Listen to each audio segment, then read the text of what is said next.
There's a map of America we all carry in our heads. A place of shining cities, vast amber waves of grain, and picket-fenced suburbs. It's a nice story, the one they sell you on postcards. But there's another map, one written in the margins, in the forgotten corners and hollowed-out spaces. These are places that challenge our idea of what America is, or what it should be. Towns that exist in a different time, under a different set of rules, hidden in plain sight. Today, we're going to peel back the veneer and take a look at some of these places. It might not always be pretty, but it's real. This journey is about understanding, not just seeing. It's about the stories etched into the cracked pavement and peeling paint. If that sounds like a trip you want to be on, if you believe in looking at the whole picture, warts and all, then do me a favor and hit that subscribe button. It tells me you're here for the real story, not just the highlights. We're setting the mood with some incredible ad-friendly music from the YouTube Studio library, so settle in. This is a side of the country you weren't meant to see. We're pulling off the interstate, leaving the sanitized, predictable world of chain restaurants and big box stores behind. We're heading down the blue highways, the dirt roads, the paths that lead to places that time, and maybe progress, forgot. These towns are not anomalies.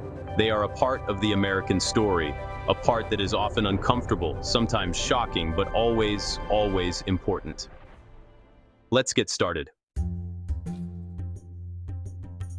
Out here in the Sonoran Desert, the sun doesn't just shine, it beats down with a kind of biblical authority.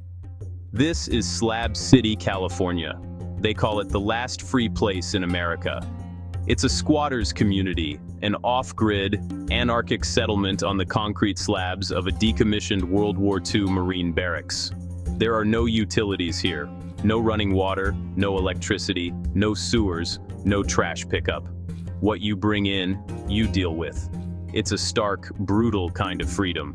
You see everything here. Busted up RVs that haven't moved in decades, makeshift shacks cobbled together from scrap wood and tarps, elaborate art installations rising from the dust like desert mirages. It's a magnet for snowbirds, drifters, artists, and people who, for one reason or another, have decided to step completely outside the system. They're not paying rent, they're not paying taxes, and they're not answering to anyone. The first thing that hits you isn't the heat, it's the silence. A deep, profound quiet that's only broken by the wind or the distant hum of a generator. Then you start to notice the details. The hand-painted signs with cryptic messages, the sculptures made of discarded tires and bottles, the sun-bleached bones of old furniture. Every inch of this place tells a story of survival, of defiance. People come here to escape something, debt, the law, a past they'd rather forget. Or maybe they're running towards something, a purer form of existence, a community unbound by the conventions that chafe so many of us. You talk to people, and you hear 100 different philosophies, 1,000 different reasons for ending up at the edge of the world. There's a library, an outdoor stage for concerts called The Range. There's even a makeshift skate park. Centralia isn't just abandoned, it's being slowly consumed by an underground fire that's burned since 1962. Steam and toxic gases vent from fissures, the earth hot to the touch, trees dead, streets empty. Only a handful remain, defiantly calling this haunting place home. Welcome to Peacher, Oklahoma, or what's left of it. At first glance, it looks like a tornado hit. A big one.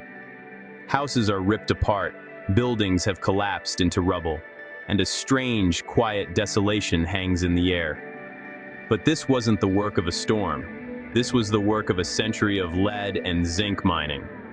This is what happens when a town is declared one of the most toxic places in America. Peacher was once the heart of the tri-state mining district, a place that produced a huge portion of the lead and zinc used by the United States military during the World Wars. The town was built on patriotism and profit. But yeah, the cost was catastrophic.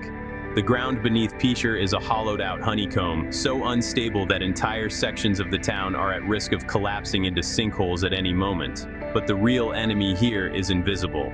It's in the dust, the water, the soil.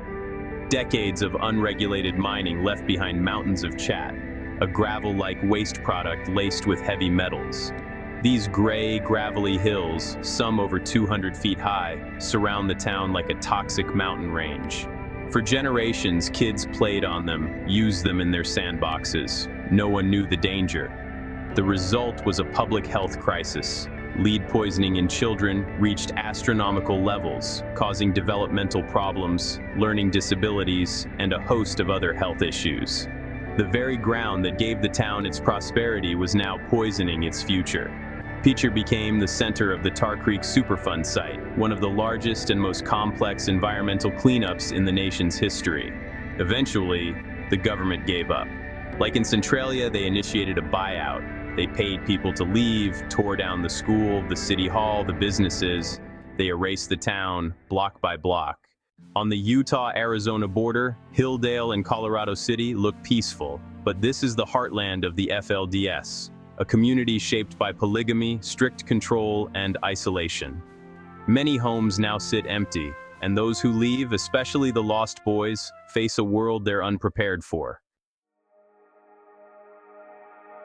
There is no place in America quite like the Salton Sea. It's a mistake, a beautiful, tragic, ecological accident.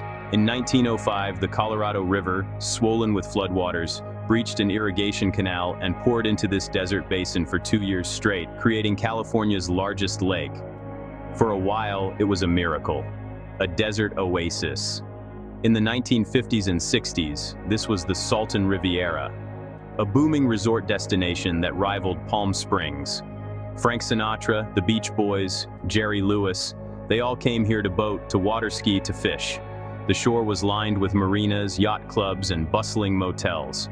You can still see the skeletons of that dream, bleached and rotting in the sun. But the dream soured. The sea has no natural outlet, it's a terminal lake. For decades, it has been a sump for agricultural runoff from the vast farms of the Imperial Valley. That runoff is loaded with pesticides, fertilizers, and salt. As water evaporates under the relentless desert sun, the sea has become saltier than the Pacific Ocean and increasingly toxic. The result is an ecosystem in a state of cascading collapse. The fish, introduced in the 50s, began to die off in massive numbers. You can walk for miles on a shoreline that isn't made of sand, but of the crushed bones and spines of millions of dead tilapia. The smell, on a hot day, is the smell of decay, of death on an industrial scale. Then the birds that fed on the fish began to die. The Salton Sea is a critical stop on the Pacific Flyway, a vital habitat for hundreds of species of migratory birds. Now, they arrive to find a poisoned buffet. Avian botulism outbreaks have killed tens of thousands of birds at a time. It's an ecological catastrophe playing out in slow motion. So, what do you do with this information? It's easy to look at these places, Slab City, Centralia, Picher, and feel a sense of shame, of anger, of despair, to see them as failures, as stains on the national fabric. But that's too simple. These towns aren't just cautionary tales, they are intensely human places, filled with people whose stories are as American as any other. They are stories of resilience, of defiance, of people making a life in circumstances most of us can't even imagine. They are part of the whole messy, complicated truth. The road doesn't end here. This journey, this exploration of the real America, is ongoing. There are 1,000 more towns, 1 million more stories waiting down forgotten highways.